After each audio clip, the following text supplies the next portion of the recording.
Le langage nous apprend deux choses qui sont fondamentales en anthropologie et donc en astrologie. Le passage du singulier au pluriel et le passage du masculin au féminin. Alors, la description d'une langue, elle passe largement par ces deux problématiques.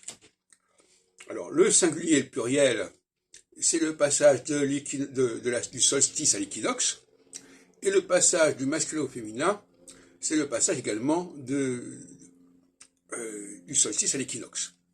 Donc on a là deux grands axes très importants qui sont généralement ignorés par les astrologues,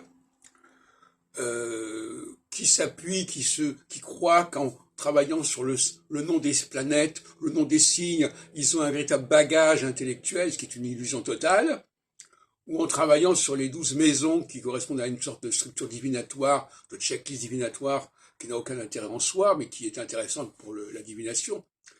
Mais il faut absolument donner à l'astrologie un socle anthropologique, linguistique, sociologique, politique essentiel. Si elle n'a pas ce socle, elle peut rien faire.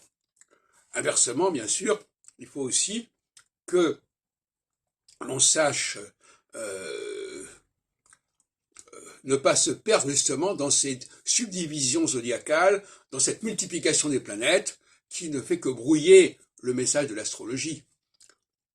Hein, c'est pour ça que le postulat adopté par toute une génération après la guerre, comme quoi il fallait s'aligner sur le système solaire, qu'il fallait tenir compte de tout ce qui est dans le système solaire, que ce soit chez Nicolas ou chez Barbeau, souvent une génération d'ailleurs qui est influencée par la découverte de Pluton. La découverte de Pluton en 1930 a relancé une sorte de mystique astronomico-astrologique. J'en ai parlé l'autre jour dans un texte.